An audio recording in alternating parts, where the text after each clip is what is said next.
Hey, it's Yay for Yarn, and today I'm going to show you how to crochet the Cuddle Cardigan. So this cardigan is very straightforward, very easy to make. It's basically a big rectangle with a little bit of edging put on the sleeves. So we're going to make a cardigan out of a rectangle. And as long as you can crochet a rectangle in a stitch pattern, then you can totally make this. So the first thing you're going to need for this project is the free written pattern, which you can get by clicking the first link in the description box down below, or you can purchase the large print, ad-free, printable PDF version of the pattern in my shop by clicking the second link in the description box down below. So this pattern comes in 3 different sizes because it is so oversized and it doesn't really fit close to the body. There are only 3 sizes here. Size 1 fits an extra small to a medium in women's sizes. Size 2 fits a large to a 2X, and size 3 fits a 3X to a 5X. So you're going to need some yarn, of course, and this is bulky weight yarn. This is a number 5 bulky weight yarn. This is Knit Picks Brava Bulky. It's an acrylic. It's very, very soft. And this is of course, number 5 bulky. Do not try to substitute a different yarn unless you are willing to pretty much rewrite most of the pattern, because the gauge will greatly affect the finished size of the project. So don't try to substitute a different weight of yarn, but you'll want to use a yarn that is a number 5 bulky weight. And this is a very nice acrylic yarn that is very soft and relatively inexpensive. So I think this particular yarn is a really good choice. And of course you'll need a crochet hook. This is a US size L or 8mm crochet hook. And of course, if you need a different size crochet hook to get the correct gauge for the pattern, by all means, use whatever size crochet hook gives you the correct gauge with your personal tension. You'll also need a measuring tape, some yarn needles or tapestry needles for a little bit of seaming and weaving in ends, and some scissors. So now that we have all of our supplies, let's get started with the crochet. So we're going to start this project with a row of Foundation Single Crochet. Now what this means is we're using the Foundation Single Crochet to replace our foundation chain. And what this is going to do is it's going to give that foundation edge a much stretchier edge to it. It's going to be a lot stretchier, it's going to hang better, and this technique is not real difficult to work. And if you're not familiar with this particular method, I have an entire video in my channel that you can go and watch that shows in detail how to work this stitch. And I also have a free printable cheat sheet that you can get for the foundation stitches. Now, if you really want to use a foundation chain, then you can. I do include instructions for that in the pattern, but I highly recommend trying the Foundation Single Crochet because it gives the fabric a much nicer edge and it does not inhibit the stretch of the rest of the fabric.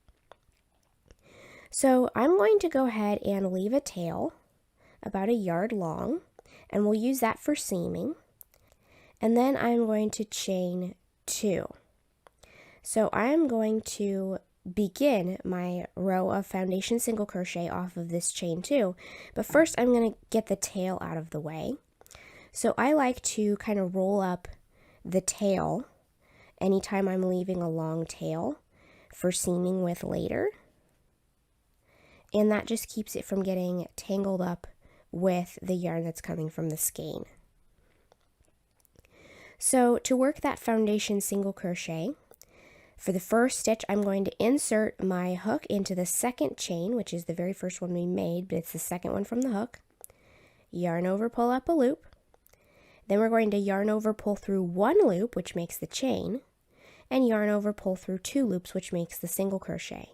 And this technique essentially makes the foundation chain and the first row of single crochet at the same time, but it just gives it a much neater edge with more stretch.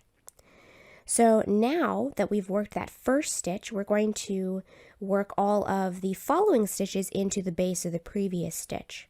So if we turn this piece over so that the bottom edge is facing up, we can see that there are 2 strands on the base of that stitch that look kind of like the top of a regular stitch. So there's a front strand and a back strand. I'm going to insert my hook into both of those. Yarn over, pull up a loop, yarn over, pull through one loop, and yarn over, pull through two loops. So now I'm going to do that again because we're now working into the base of the previous stitch. I'm going to turn it over so that the bottom edge is facing up, insert my hook into both strands of the base of that stitch, yarn over, pull up a loop, yarn over, pull through one loop, and yarn over, pull through two loops. And if you want more information about this, of course, there's an entire video showing how to do this technique. But I'm just going to continue working Foundation Single Crochet until I have enough stitches in my row for the size that I'm making. So, of course, I'm making the size 1, which means I will need a total of 62 Foundation Single Crochet for this first row.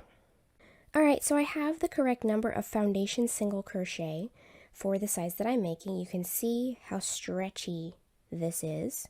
And now we're going to move on to row 2. So for row 2, we're going to chain 2 and turn. I'm going to work a half double crochet in the same stitch that my chain is coming from, and in the next 7 stitches. And of course that will give us a total of 8 half double crochet. And I'm going to work a single crochet and a double crochet in the next stitch. So you can see what we just did. There's a single crochet and a double crochet worked into the same stitch. And now we're going to repeat a little sequence all the way across, and that is to skip one stitch, work a single crochet and a double crochet in the next stitch. So we're going to skip a stitch and work a single crochet and a double crochet in the next stitch, skip one stitch, work a single crochet and a double crochet in the next stitch.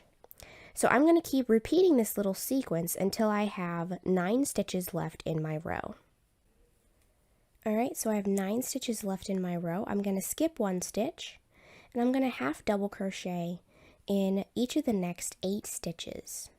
Alright, so that is the end of row 2. Alright, so here is the piece after row 2. Now we're going to turn and work row 3. So we're going to chain 2 and turn. And what we're going to be doing is create a little bit of ribbing at the edges of our piece. So I'm going to work a ribbed half double crochet, which is also called half double crochet in the 3rd loop. And I have a whole video on that if you're not familiar with this stitch. It's just like a regular half double crochet, except instead of inserting into the top 2 strands of the stitch, there's a strand here, we're going to come to what is facing us as the front and insert the hook into this horizontal strand that runs across what is facing us as the front of the stitch, which leaves both loops of the top of the stitch unworked. So I'm working my half double crochet into that 3rd loop, which is what I'm calling a ribbing half double crochet. So yarn over, I'm not going to insert into either one of these top 2 loops. I'm going to come down here and insert into this horizontal strand. Yarn over, pull up a loop, yarn over, pull through all 3 loops on the hook. Again, we're not inserting into the top of the stitch, but in this horizontal strand that is running across what faces us as the front. So I've chained 2 and turned. I've worked a ribbed half double crochet in the same stitch that the chain is coming from, because the chain 2 does not count as a stitch. And then I'm going to work a ribbed half double crochet in the next 7. So that's 1, 2, 3, 4, 5, 6, and 7. That's a total of 8 ribbed half double crochets. And then just like in row 2, I'm going to work a single crochet and a double crochet in the next stitch. So our little sequence to repeat across this row is skip a stitch, work a single crochet and a double crochet in the next stitch, skip a stitch, work a single crochet and a double crochet in the next stitch, and etc. until we have 9 stitches left in the row. Alright, so there's 9 stitches left. I'm going to skip the first stitch and work a ribbed half double crochet into the next 8 stitches. Alright, so that's the end of row 3. And like I said, if you have any trouble with that ribbed half double crochet, I have an entire video showing how to do that stitch and how it works and all of that. So what we're going to be doing is we're going to be repeating row 3 until we have a certain number of rows finished for our piece so that we get the length that we need. So for the size that I'm making, which is the size 1, I am going to need to repeat row 3 80 more times to get to the length that we need for our panel. So I'm going to go ahead and repeat row 3 80 more times, and then I will show you what it looks like at that point. Alright, so I have finished my big rectangle up to this point. I have worked the correct number of rows so far for my size. And now we're going to finish off with the very last row, and for that last row we're going to chain 1 and work a single crochet in the same stitch and a single crochet in each stitch across. And this is just to mirror the Foundation Single Crochet that we used to get started with our panel, so that both edges match. So I'm just going to single crochet all the way across until we get to the end of the row. Alright, so there is my last stitch of the row. I'm going to leave a tail about 1 yard long for seaming, and then I'm going to cut the yarn, and I'm going to pull the yarn tail through the loop on my hook to tie off. So now if we kind of spread this out, you can see that we have a big rectangle, and it is pretty long, and the edges with the ribbing are the long edges, and then the short edges are the edges of the foundation edge and of course the top edge that we just finished. So now we are going to assemble the main part of this cardigan, but the first thing we need to do before we assemble anything is to block the sweater. So our cardigan is kind of going to go together like this, where that all the corners are folded in, and we're going to run some little seams here and here, and then leave a gap on each one of these to attach the rest of the sleeve. Now, before we do that, we're going to go ahead and block our big rectangle, and blocking will help even out the fabric and give the fabric a better drape and let it relax to, its most natural state. So because the yarn that I'm using is acrylic, I'm going to steam block my rectangle, but of course if you are using a yarn that is made of mostly natural fibers like wool or alpaca, then you might want to spray block or wet block your panel. Now if you're not familiar with blocking, I do have an entire video on that, which you can go and check out for more information. But I'm going to go ahead and steam block my big rectangle here, and then I will show you how we will put it together and add the sleeves. Alright, so now we are ready to assemble the main part of our cardigan, and then we're going to add a little bit of a sleeve to each side. So what I have here is my rectangle is sitting in front of me long ways, and it's a little bit too big to see it in the camera all at once. But here is the ribbed edge of my piece, and then the short edges, which do not have ribbing on them, are over here, and of course there's one on the other end as well. So what we're going to do is we're going to be seaming the short edges only. We're not going to do any seams that join these ribbed edges at all. We're only going to be stitching on the non-ribbed edges, or the short edges of our rectangle.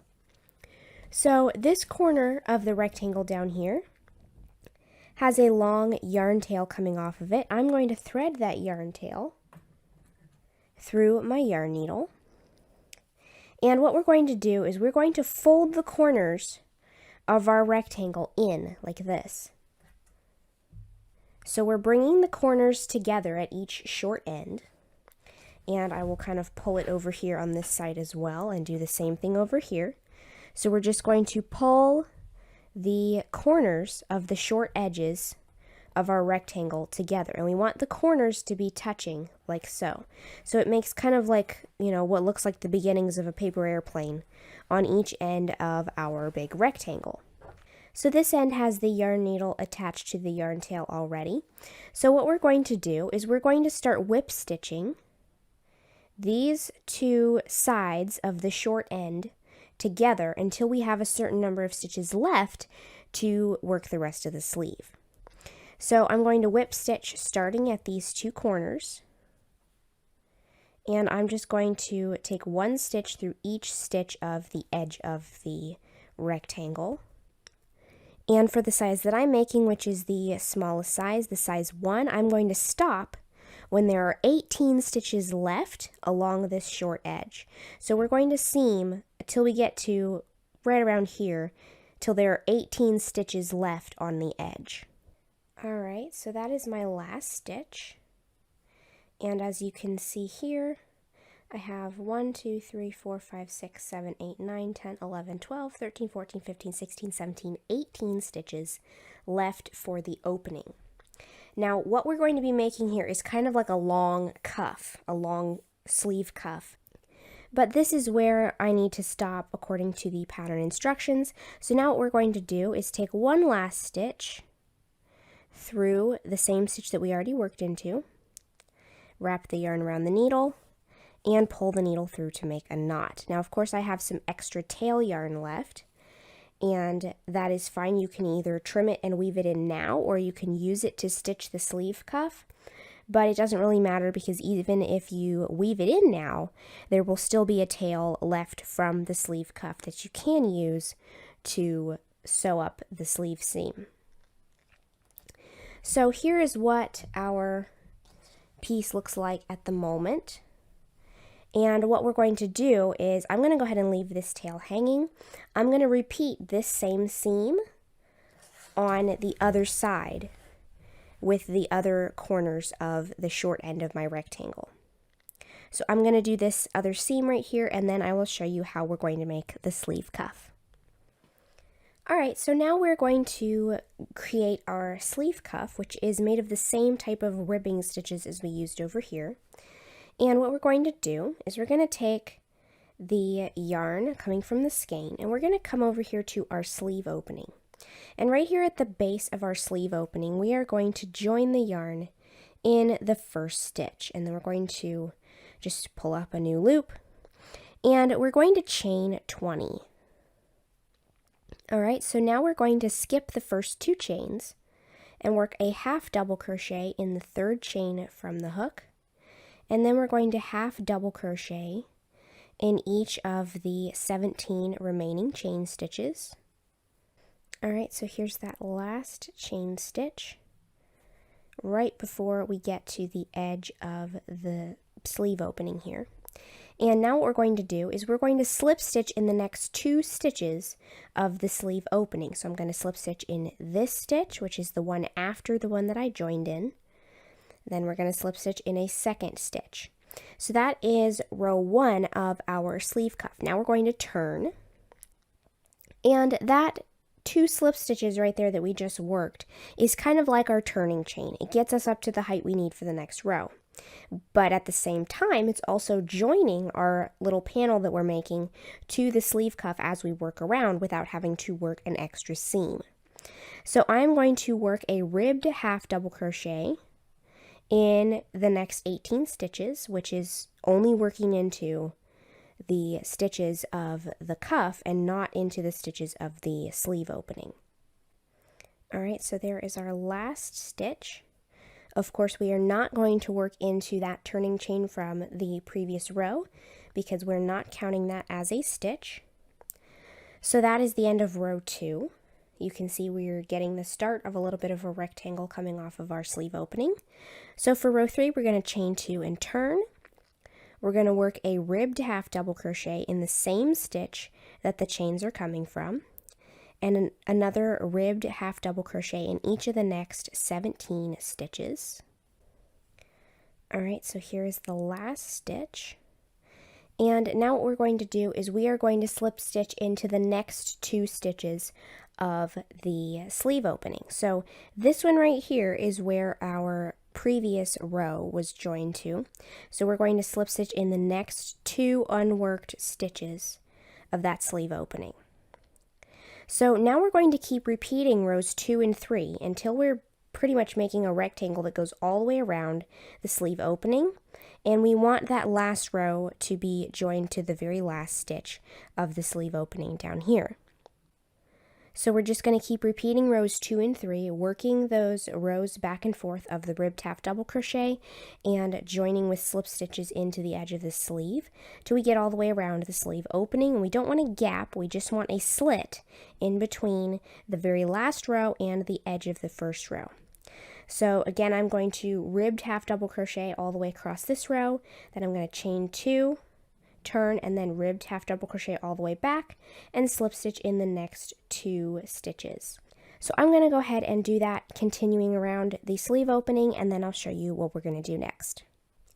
Alright, so I have made it all the way around my sleeve opening here, and you can see we have kind of this little rectangle that is already attached to the sleeve opening. And if I turn this over a little bit, you can see that I have ended with row 2 so that my hook is at the edge of the sleeve cuff and not down here.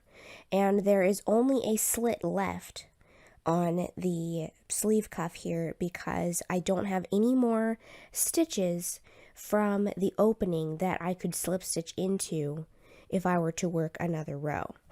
So now what I'm going to do is I'm going to leave a bit of a tail,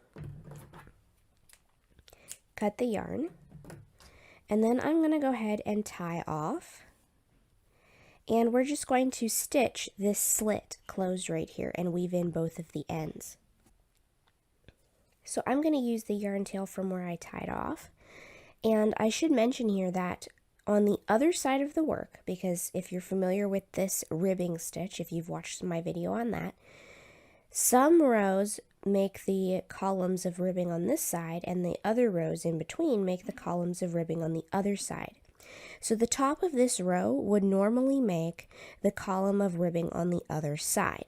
Now, if I were to have it going the other way around, so let's say that it ended up more like this, where the top of my last row would have been another column of ribbing, then in that case I would make my seam with a back and forth stitch like this, so that I was not whip stitching over the tops of those stitches. That would keep the stitches still being able to face up like that and make that column of ribbing.